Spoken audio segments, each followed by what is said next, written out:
Hi friends, നമസ്കാരം. Monsoon പോഡ്കാസ്റ്റിലേക്ക് എല്ലാവർക്കും സ്വാഗതം. പുതുവർഷമായി പുതിയ സിനിമകളൊക്കെ വന്നു തുടങ്ങി. കഴിഞ്ഞ ആഴ്ച വന്ന നമ്മുടെ വിജയ് സൂപ്പറും പൗർണമിയും ഒരു ഫീൽ ഗുഡ് സിനിമ എന്നുള്ളതൊക്കെ എല്ലാവരും കാണുന്നു, വലിയ വിജയമാവാൻ പോകുന്നു. ഇപ്പോൾ ജനുവരി 18 തന്നെ 3 സിനിമകൾ കേരളത്തിൽ റിലീസ് ചെയ്യുന്നുണ്ട്. ഹനീഫ് അദനിയുടെ സംവിധാനത്തിൽ നിവിൻപോളി വരുന്ന മിഖായിൽ, എ കെ സാജന്റെ സംവിധാനത്തിൽ വരുന്ന നീയും ഞാനും, പിന്നെ VKP സംവിധാനത്തിൽ നമ്മുടെ VK പ്രകാശിന്റെ സംവിധാനത്തിൽ നിത്യ മേനോൻ പ്രധാന കഥാപാത്രമായി വരുന്ന പ്രാണ. അപ്പൊ പ്രാണയെ കുറിച്ച് പറയുമ്പോൾ പ്രാണ ഒരുപാട് പുതിയ ടെക്നിക്സ്, VKP എപ്പോഴും പുതിയ ടെക്നിക്സ് മലയാള സിനിമയിലേക്ക് കൊണ്ടുവരാൻ, ഇന്ത്യൻ സിനിമയിൽ തന്നെ പലപ്പോഴും കൊണ്ടുവന്നിട്ടുള്ള ഒരു സംവിധായകനാണ്. അപ്പൊ അതിന് പുതിയൊരു ടെക്നിക്കുമായിട്ട് തന്നെയാണ് പ്രാണ വരുന്നത്. ഒരാൾ മാത്രമുള്ള ഒരു സിനിമയാണ്, ഒരു കഥാപാത്രം മാത്രമുള്ളത്. ഇപ്പൊ ടെക്നിക്കൽ വശങ്ങൾ തന്നെയാണെങ്കിൽ ശ്രീ റസൂൽ പൂക്കുട്ടി, PC ശ്രീറാം തുടങ്ങി വലിയ വമ്പൻ ടീംസ് തന്നെയുണ്ട്. അപ്പൊ എന്താണ് പ്രാണയുടെ പശ്ചാത്തലം, പ്രാണ സിനിമയുടെ വിശേഷങ്ങളൊക്കെ നമുക്ക് ശ്രീ VK പ്രകാശനോട് തന്നെ ചോദിക്കാം. അപ്പൊ ഒരു സമയത്ത് ഒരു വർഷം 3 സിനിമകളൊക്കെ സാറ് സംവിധാനം ചെയ്തിട്ടുണ്ട്. അപ്പൊ അങ്ങനെ നോക്കുമ്പോൾ ഏകദേശം ഒരു വർഷത്തിന് ശേഷമാണ് പ്രാണ എന്ന സിനിമ തിയേറ്ററിലെത്തുന്നത്. അതുകൊണ്ട് അത്രയും വലിയൊരു എഫേർട്ട് വേണ്ട സിനിമ ആയിരുന്നു പ്രാണ. അതെ, ഞാൻ പണ്ട് ചെയ്യുമ്പോഴും സിനിമയ്ക്കും എഫേർട്ട് സെയിം തന്നെയാണ്. പക്ഷെ അത് ഇത് പ്രോബ്ലം എന്താ പറയുക, ഞാൻ മറ്റേ അഡ്വർടൈസിംഗിലുള്ള കാരണം എനിക്കിത് കുറച്ചുകൂടി എഫിഷ്യന്റ് ആണ്. സിനിമ ഞാൻ ഡെയിലി പ്രാക്ടീസിങ് സിനിമ എന്നൊരു സംഭവം ഉണ്ടല്ലോ. നമ്മള് ഇപ്പൊ ഞാൻ ഡെയിലി ഓൾമോസ്റ്റ് ഒരു മാസത്തിൽ ഞാനൊരു 5 ദിവസം 8 ദിവസം 10 ദിവസം ഷൂട്ട് ചെയ്തോണ്ടിരിക്കും. ഞാൻ ആഡ്സ് ഉണ്ടല്ലോ. ഓക്കെ. അപ്പൊ നമുക്ക് നമ്മുടെ ഭാഗമായിട്ട് നമുക്കൊരു ഒരു ഫ്ലുവൻസ് വരും സിനിമയിൽ, മേക്കിംഗ് ഓഫ് ഫിലിമിൽ. മനസ്സിലായി? അതിന്റെ പ്ലാനിങ്ങിൽ, അതിന്റെ എഫിഷ്യൻസിയിൽ. അപ്പൊ ഞാൻ ഒരു ഫിലിം ചെയ്യുമ്പോൾ ഞാൻ ഒരിക്കലും അനാവശ്യമായിട്ട് ഷൂട്ട് ചെയ്യാറില്ല. ആവശ്യത്തിന് മാത്രം നമ്മൾ ഷൂട്ട് ചെയ്യാറുള്ളൂ.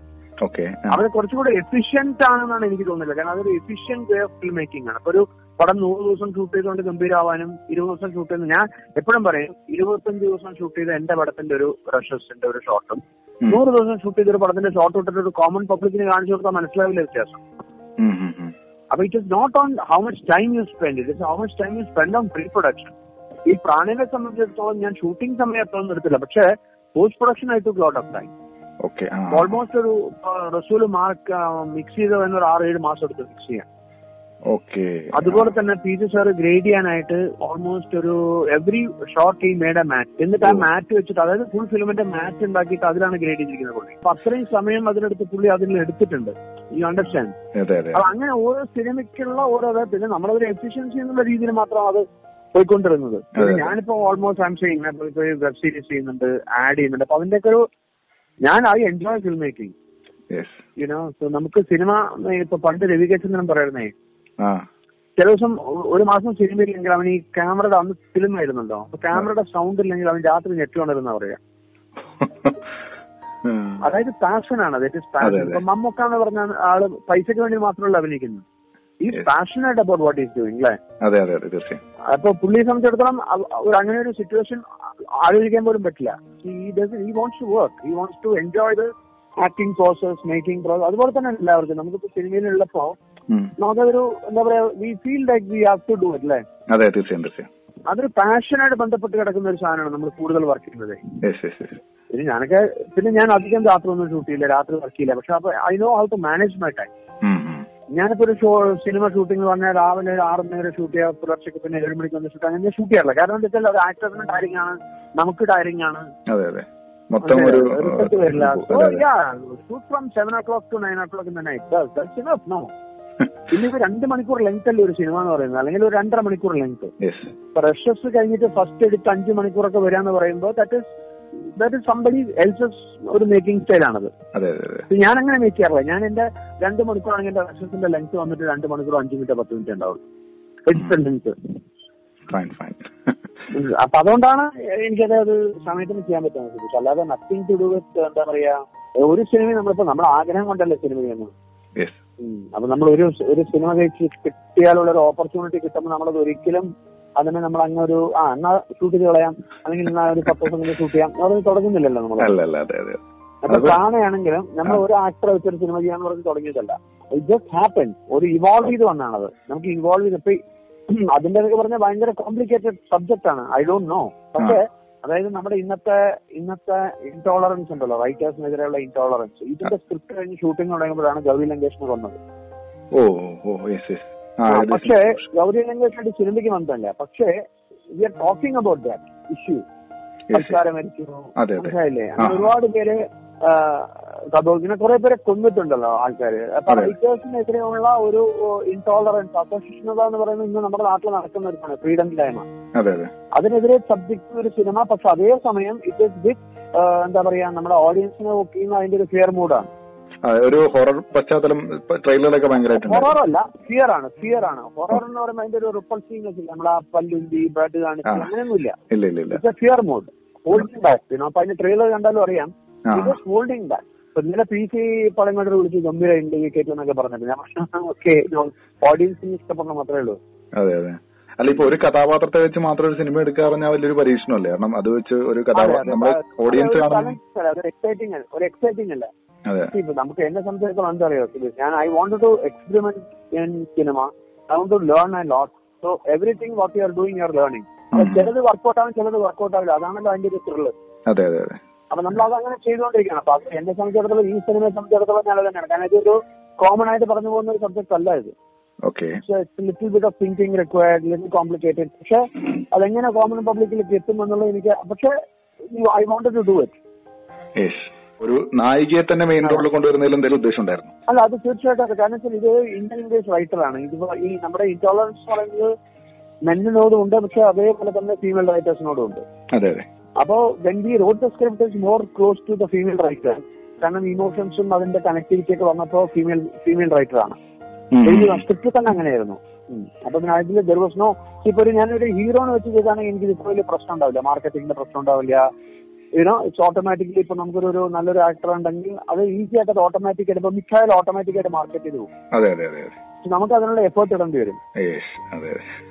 പക്ഷെ അതൊരു റോങ് ടെൻഡൻസി ആയിട്ട് എനിക്ക് തോന്നില്ല. കാരണം cinema should be expected with cinema അല്ലെ. പിന്നെ ഇപ്പൊ I think there is lot of possibility. Brand name ഇല്ലെങ്കിലും കുറച്ചപ്പോ നമ്മുടെ ജോസഫ് മാതിരി ബ്രാൻഡ് നെയിം ഇല്ലെങ്കിലും പീപ്പിൾ, പക്ഷെ അത് കുറച്ചുകൂടെ റിയലിസ്റ്റിക് സ്റ്റോറിയാണ്. ഇത് കുറച്ചുകൂടെ കോംപ്ലിക്കേറ്റഡ് റിയലിസ്റ്റിക് സ്റ്റോറിയാണ്. അതിന്റെ ഒരു വ്യത്യാസമുണ്ട്. പക്ഷേ അതുപോലെ ഓഡിയൻസിൽ എത്താനുള്ള ഒരു സമയം മാത്രം വേണമെന്നേ ഉള്ളൂ. കുറച്ച് ഓഡിയൻസ് കാണാനുള്ള ഒരു സമയം കൊടുക്കണം. ഒരു സമയം വേണം. അതെ അതെ, എക്സാക്ട്ലി. ഓഡിയൻസിലേക്ക് എത്താനുള്ള ഒരു സമയം വേണം. അതുപോലെ ഇപ്പം സാറിന്റെ സിനിമകൾ എടുക്കുകയാണെങ്കിൽ ഇപ്പൊ പുനരധിവാസവും പോലീസും മൂന്നാമതാൾ ഏത് സിനിമ എടുത്തു കഴിഞ്ഞാലും ടെക്നിക്കൽ വശങ്ങളിൽ ഒരു തുടക്കം കുറിച്ച സിനിമ കൂടിയാണ് ഓരോ രീതിയിൽ. ഇപ്പൊ പ്രാണയിലെത്തുമ്പോ സിങ് സറൗണ്ടിങ് സൗണ്ട് സിസ്റ്റം കൊണ്ടുവന്നിട്ടുണ്ട്. അതിനെ കുറിച്ച് ഒന്ന് വിശദീകരിക്കാൻ പറ്റുമോ? അല്ല, ഇതിനെ കുറിച്ച് കൂടുതലായിട്ട് നമുക്ക് അറിയില്ല. അതെന്താ വെച്ചാല് അത് വളരെ സിമ്പിൾ ആണ്. അതായത് സിങ് സൗണ്ട് ആണ് നമ്മൾ സാധാരണ ചെയ്യാറ്. അപ്പൊ അത് ലാപ്പിൽ മൈക്കും ബൂം മൈക്കും വെച്ച് ചെയ്യും. ഇത് നമ്മൾ ഒരു ആക്ടറും ഒരു സ്പേസിൽ റസൂൽ ഞങ്ങൾ ഡിസ്കസ് ചെയ്തിട്ട് what can we do on this ആലോചിച്ചപ്പോ അവൻ സ്ലംഡൗൺ മില്യനറിൽ ഒരു പോർഷൻ അങ്ങനെ ചെയ്തിരുന്നു. അതായത് സറൗണ്ട് സൗണ്ടില് ഒരു ബ്രഹ്മ എന്നുള്ള മൈക്കൊക്കെ ഉണ്ടാക്കിയിട്ട് അതിന് ഒരു ബ്രഹ്മാവിന്റെ തല പോലെ ചുറ്റി മൈക്കാം. അപ്പൊ അതിലും നമ്മള് സിങ്ക് എടുക്കുന്ന സമയത്ത് surround also is being taken. So Foley correct, Foley അധികം നമ്മൾ ആക്ഷൻ സൗണ്ട് ആണ് ഉപയോഗിക്കുക. അതെ അതെ. അപ്പൊ നമുക്ക് മൊത്തം സറൗണ്ട് എല്ലാത്തിന്റെ ഫീലും അതുപോലെ കിട്ടും. പിന്നെ നമ്മൾ എന്ത് വിചാരിച്ചാൽ അപ്പൊ അങ്ങനെ ഇത് ചെയ്യേണ്ട വെച്ചാൽ നമ്മൾ 8 മണിക്കാണ് ഞങ്ങളുടെ സ്ക്രിപ്റ്റിന്റെ സമയം എന്ന് വെച്ചോ, രാവിലെ 8 മണി. നമ്മൾ രാവിലെ 8 മണിക്ക് ഷൂട്ട് ചെയ്യണം. 1 മണിക്കാണ് സ്ക്രിപ്റ്റിന്റെ സമയമെങ്കിൽ നമ്മൾ 1 മണിക്ക് ഷൂട്ട് ചെയ്യണം. രാത്രി 8 മണിക്കാണ് രാത്രി 8 മണിക്ക് ഷൂട്ട് ചെയ്യണം. കാരണം ആംബിയൻസ് മാറും. അതെ അതെ അതെ. അപ്പൊ നമ്മൾ ഈ 11 മണിക്ക് ഷൂട്ട് ചെയ്യണക്കുള്ള സീനുകൾ 11 മണിക്ക് ഷൂട്ട് ചെയ്യുമ്പോൾ ഡിഫറെന്റ് ഡേയ്സിൽ ഷൂട്ട് ചെയ്യുമ്പോൾ ആ 11, 11:30, 12 ഒരു ഐസ് റൂട്ട് വരാൻ പോകും. അത് കറക്റ്റ് ആയിട്ട് ആ സീൻ എപ്പോഴും വരും ആ സമയമാകുമ്പോ. അതിന്റെ that is the beauty of it. നമുക്ക് നമ്മളും ആ സ്പേസിലുള്ള ഒരു ഫീൽ ഭയങ്കരമായിട്ട് കിട്ടും അല്ലേ? അതെ. ഷൂട്ടിംഗ് കഴിഞ്ഞതിന് ശേഷം ഞങ്ങൾ അവിടെ സ്റ്റേ ബാക്ക്, ഞാൻ സ്റ്റേ ബാക്ക് ചെയ്തിട്ട് we stayed there for 4 more days and we ran through the whole timing and without actor and recorded the ambience sound. Okay, അപ്പൊ ഉഷാറായി. ഇതൊക്കെയല്ലേ ലേണിംഗ്, ഇതൊക്കെയല്ലേ രസം. അതെ അതെ അതെ. അതെ തീർച്ചയായും നമുക്ക് എക്സ്പ്ലോയിറ്റ് ചെയ്യാന്നുള്ളതിന്റെ ഒരു മാക്സിമം, അതാണ് എന്റെ രസം. അതുപോലെ every time it is learning no. ഈ ഡിജിറ്റൽ ആയപ്പോ കുറെ നമുക്ക് കോംപ്ലിക്കേഷൻസ് ഉണ്ട്. അപ്പൊ ഫിലിമിനേക്കാളും കോംപ്ലിക്കേഷൻസ് ഉണ്ട് ഈ ഡിജിറ്റൽ ആക്ച്വലി പോസ്റ്റ് പ്രൊഡക്ഷനില്. അതൊക്കെ നമുക്കൊന്ന് എൻജോയ് ചെയ്യാൻ പറ്റുന്നതാണ് അതിന്റെ ഏറ്റവും വലിയൊരു എനിക്കതാണ്. നമ്മള് സിനിമ ചെയ്ത് ജീവിച്ചു പോകുന്ന സമയത്ത് നമുക്ക് തോന്നുന്ന കാര്യങ്ങൾ ചെയ്യാനുള്ള ഒരു സ്പേസ് നമുക്ക്, അല്ലെങ്കിൽ ഞാനിപ്പോ ഒരു മരുഭൂമിയിലാണ് തന്നെ ചെയ്തോണ്ടിരിക്കുന്നത്, മനസ്സിലായില്ല, അല്ലെങ്കിൽ ക്ലീൻ തിങ്സ് തന്നെ ചെയ്തോണ്ടിരിക്കുന്നത്. കമേഴ്ഷ്യൽ മാത്രം നോക്കിക്കൊണ്ടിരുന്നാല് നമ്മൾ ബ്യൂട്ടിഫുൾ ട്രാവലർ വാച്ചിങ് ചെയ്യുമ്പോൾ ഞാൻ ഒരിക്കലും അതൊരു കമേഴ്ഷ്യൽ ഹിറ്റാന്ന് പ്രതീക്ഷിച്ചില്ല. Just happen. അതെ അതെ അതെ. അല്ല ഇപ്പം കൺട്രോളല്ലോ. അതെ, ഈ സിനിമയിലാണെങ്കിലും ടെക്നിക്കൽ വശങ്ങളിലും വലിയ വലിയ ആൾക്കാരാണല്ലോ. ഇപ്പൊ റസൂൽ പൂക്കുട്ടി, അതുപോലെ തന്നെ PC ശ്രീറാമുണ്ട്, റെയിൽവേ ബാങ്ക്സ് എല്ലാവരും ഉണ്ട്. അതെ, വലിയ ടീമാണല്ലോ. എന്താ പറയുക, സിംഗിൾ സ്പേസ് ആയതുകൊണ്ട് ആ സ്ക്രിപ്റ്റും ആ ഒരു ചാലഞ്ചും വെച്ചിട്ടാണ് ഇവരൊക്കെ വരുന്നത്. പിന്നെ വേറെ കാര്യം എന്താ വെച്ചാൽ ഞാൻ പറയട്ടെ, അപ്പൊ ഇങ്ങനെ ഒരു പി.സി. ശ്രീറാമിനെ പോലെ ടെക്നീഷ്യനോ റസൂലിനെ പോലെ ടെക്നീഷ്യൻ നമ്മുടെ വരണമെങ്കിൽ അതും എന്റെ ബഡ്ജറ്റില്ല. ഞാനൊരു 100 കോടി പടമല്ല ചെയ്യുന്നത്. ഇപ്പൊ വലിയ പടങ്ങൾ ചെയ്യുകയാണെങ്കിൽ ഇറ്റ്സ് ഓക്കെ. ഞാൻ ചെയ്യുന്ന വളരെ ചെറിയ പടങ്ങളാണ്. ഈ ചെറിയ പടങ്ങളിൽ അവർ സഹകരിക്കുക എന്ന് പറയുന്നത് നമ്മളോടുള്ള ഒരു വിശ്വാസമാണല്ലോ. അത് എന്റെ ഫിലിം മേക്കിംഗ് രീതിയോടും എന്റെ പാഷനോടുള്ള ഒരു വിശ്വാസമാണ് അവർ കാണിക്കുന്നത്, അല്ലെ? അതുകൊണ്ടാണ് I can bring in lot of good technicians to Malayalam cinema. തിരുവിന്റെ ആയാലും ജോമോനെ ഞാനാണ് ഇൻട്രൊഡ്യൂസ് ചെയ്തത്. മറ്റേ ചാപ്പാക്കുരിശ് 5Dയിലാണ് ചെയ്തത്. ആദ്യമായിട്ട് എപ്പിക്കിൽ പ്രോപ്പർ 2 ക്യാമറയൊക്കെ വെച്ച് ചെയ്തത് ബ്യൂട്ടിഫുൾ ആണ്. ഇപ്പൊ പ്രദീപ് നായരുടെ ഏറ്റവും നല്ല വർക്ക് നോക്കി കഴിഞ്ഞാൽ ട്രിവാൻഡ്രം ലോഡ്ജാണ് സിനിമാറ്റോഗ്രാഫർ. സോ ഇറ്റ് ഈസ് നമ്മുടെ ഒരു പാഷനും നമ്മുടെ ഒരു സ്കീമും നമ്മുടെ ഒരു ഇതും അതിൽ വരുമല്ലോ, ഓട്ടോമാറ്റിക് ആയിട്ട് വരും. അപ്പൊ നമ്മള് എന്ത് ചെയ്യുമ്പോഴും നമ്മൾ വർക്ക് ചെയ്യുമ്പോൾ നമ്മുടെ ഒരു പേഴ്സണൽ ടേസ്റ്റും പേഴ്സണൽ, അപ്പൊ അത് ഞാൻ എപ്പോഴും വിശ്വസിക്കാം. കാരണം ഇപ്പൊ ഹിന്ദിയിലേക്ക് എന്നെ വിളിച്ചിട്ട് ഈ ഒരു ബണിജ്യ പ്രൊഡക്ഷൻസ് വലിയ പ്രൊഡക്ഷൻ ഒരു വെബ് സീരീസ് ഹിന്ദിയിൽ തരണമെങ്കിൽ ഒരു സംതിങ് വിശ്വാസങ്ങൾ ഉണ്ടാവുമല്ലോ നമ്മുടെ മേലെ, അല്ലെങ്കിൽ നമ്മൾ പ്രൂവ് ചെയ്തിട്ടുള്ളതോ. കാരണം പ്രത്യേകിച്ച് ഞാൻ ഈ അഡ്വർടൈസിങ് ചെയ്യുന്നതുകൊണ്ട് ഐ നോട്ട് ഓൺലി എനിക്ക് എക്സ്പോഷർ, ഓൾ ഇന്ത്യ എക്സ്പോഷർ ഉണ്ടല്ലോ. പിന്നെ അഡ്വർടൈസിംഗ് ചെയ്യുന്നതുകൊണ്ട് നമുക്ക് നല്ല ആൾക്കാരോട് വർക്ക് ചെയ്യാൻ opportunity, every day we can update our self. അങ്ങനെയൊക്കെയുള്ള ഒരുപാട് പോസിബിലിറ്റി ഉണ്ട് നമുക്ക്. ഈ സിനിമ ഇപ്പൊ ഒരു 5 ഭാഷകൾ വരുന്നുണ്ടല്ലേ, മലയാളം കൂടാതെ തന്നെ? 4 ഭാഷ ഹിന്ദി, തെലുങ്ക്, കന്നഡ, മലയാളം. തമിഴില്ല. തമിഴില്ല അല്ലേ? ഈ 4 ഭാഷയും നമ്മൾ ലിപ്സിംഗ് ഷൂട്ട് ചെയ്താണ്, സിങ്ക് ഷൂട്ട് ചെയ്താണ്. നിത്യം ഈ 4 ഭാഷയും സംസാരിച്ച് ലൈവായിട്ട്. അപ്പൊ ഒരുമിച്ച് തന്നെയാണ് റിലീസ് ചെയ്യുന്നത് 4 ഭാഷകളിൽ? അല്ല, ഇത് മലയാളം കഴിഞ്ഞിട്ട് 3 ഭാഷ പിന്നീട്. ഓക്കെ. പക്ഷെ ഷൂട്ട് ചെയ്തെല്ലാം 4 ഭാഷകളിലായിട്ട് തന്നെ ഷൂട്ട് ചെയ്ത് സെപ്പറേറ്റ് ആയിട്ട് ഷൂട്ട് ചെയ്തു, സെപ്പറേറ്റ് ആയിട്ട് പോസ്റ്റ് പ്രൊഡക്ഷൻ എല്ലാം 4 സെപ്പറേറ്റ് ഒറിജിനൽ നെഗറ്റീവ്സ് എന്ന് പറയില്ലേ പണ്ട് നമ്മള്. അതെ. അപ്പൊ എന്തായാലും 18-ാം തീയതിയാണ് ചിത്രം റിലീസ് ചെയ്യുന്നത്. നിത്യാമേനന്റെ പ്രകടനത്തെ കുറിച്ച് എന്താ പറയുന്നത്? കാരണം കഴിഞ്ഞ വർഷം നമ്മള് നിത്യാമേനന്റെ ഗംഭീര പ്രകടനങ്ങൾ കണ്ടാണ്. ഈ വർഷത്തെ ഫസ്റ്റ് ആണ്. സാറെന്ത് തോന്നുന്നു? She is awesome. അതായത് അവിടെ എന്താ അറിയോ, അവള് ഈ എക്സ്റ്റേണൽ ഹിസ്റ്റോറിയനിക്സ് കാണിക്കുന്ന ഒരു ആക്ട്രസ് അല്ല. അവള് ഇന്റേണൽ ആയിട്ട് അണ്ടർസ്റ്റാൻഡ് ചെയ്ത് ഇൻ ബിറ്റ്വീൻ ലൈനിനെ സബ്ടെക്സ്റ്റ് മനസ്സിലാക്കി അതിനെ ഇന്റർപ്രറ്റ് ചെയ്ത് taking into the deep and perform like അങ്ങനത്തെ ഒരു കുട്ടിയാണ്. ഓവർ അങ്ങനെ നമ്മൾ കാണിക്കില്ല. അവള് ഭയങ്കരമായിട്ട് ഇന്റൻസ്, ഇത് പ്രത്യേകിച്ച് രീതിയിൽ ഭയങ്കര ഇന്റൻസ് ആണ്. കാരണം അപ്പൊ ഇതിലൊരു എന്താ പറയാ, ഒരു നമ്മുടെ ഒരു ഭ്രാന്തമായിട്ടുള്ള അഭിനയം ഇത് കാണാൻ പറ്റില്ല. പക്ഷെ ഈ കമ്പോസ്ഡ് ആയിട്ട് പറയില്ല നമ്മൾ, കമ്പോസ് ഹിസ്റ്റോറിക്സ് കാണിക്കാൻ ഭയങ്കര ഈസിയാണ് അഭിനയത്തില്. അങ്ങനെ വിളിക്കുക, ഓടുക, ചാടുക, ചെയ്താൽ ഇത് കമ്പോസ്ഡ് ആണ്. സോ അണ്ടർലൈഡ് പെർഫോമൻസ് ആണ്. സോ ഇതിന് കുറച്ചുകൂടെ അവർക്ക് സ്ട്രെങ്ത് ഉണ്ടാവും. അതിങ്ങനെ ഒരു ആക്ടറെ പറ്റിയത്. അങ്ങനെ ഒരു ആക്ടർ തോന്നിയിട്ടുള്ളത് മീര ജാസ്മിനാണ്, ഈ ഇന്റേണൽ ആക്ടർ. ഏതാണ് ഈ പുതിയ വർഷത്തെ മറ്റ് സിനിമകൾ ഹിന്ദി വെബ് സീരീസ് അല്ലാതെ? ഇതാണ് എന്റെ ആദ്യത്തെ സിനിമ. ഈ വെബ് സീരീസിന്റെ കമ്മിറ്റ്മെന്റ് ഉണ്ട് എനിക്ക്. അപ്പൊ അതുകൊണ്ട് ഞാൻ കിങ് ഫിഷർ ചെയ്യുന്നില്ല. അനൂപ് മേനോന്റെ തിരക്കഥയില് ഞാൻ ചെയ്യാറുന്നതാണ്. പക്ഷെ എനിക്ക് ചെയ്യാൻ പറ്റില്ല, കാരണം എന്റെ ഈ കമ്മിറ്റ്മെന്റിൽ ഞാൻ കുടുങ്ങിപ്പോയി. എനിക്ക് 2 എപ്പിസോഡ് ചെയ്യാനുണ്ട്. കുറച്ച് വൈകിട്ടാലും ചെയ്തൂടെ, പോസ്റ്റ്പോൺ ചെയ്താൽ പോരെ? അല്ല, അതിപ്പോ അവർക്ക് ഇപ്പൊ ഇമീഡിയറ്റ് ആയിട്ട് ചെയ്യണം, അതുകൊണ്ടാ. ഓക്കെ. അപ്പൊ ഞാൻ വെച്ചാൽ എനിക്കിവിടെ ഞാൻ 2 കമ്മിറ്റ്മെന്റ് ആയിരുന്നു. അതെനിക്ക് ഇവിടുന്ന് ഊരാൻ പറ്റുന്നില്ല. കാരണം it's a very big company, they're all contracted ഒക്കെ അല്ലേ. അപ്പൊ അതിനുശേഷം എനിക്കൊന്നു ട്രിവാൻഡ്രം ലോഡ്ജിന്റെ സെക്കൻഡ് പാർട്ട് അനൗൺസ് ചെയ്യുന്നില്ലേ? അത് നിങ്ങൾ പ്ലാൻ ചെയ്യേണ്ടത് മദ്രാസ്. അപ്പൊ എന്തായാലും ഉഷാറാവട്ടെ. സ്ക്രിപ്റ്റ് എഴുതിക്കൊണ്ടിരിക്കുകയാണ്. കണ്ടിട്ട് വിളിക്കും കേട്ടോ. തീർച്ചയായും കണ്ടിട്ട് പറയാം. Please support. എക്സ്പെരിമെന്റേഷനെ സപ്പോർട്ട് ചെയ്യാനുള്ളതാണ്. തീർച്ചയായും കണ്ടിട്ട് പറയാം. ശരി മോനെ. Okay sir, thank you. അപ്പൊ നമ്മൾ ഇത്രയും നേരം കേട്ടത് പ്രാണ സിനിമയുടെ വിശേഷങ്ങളാണ്.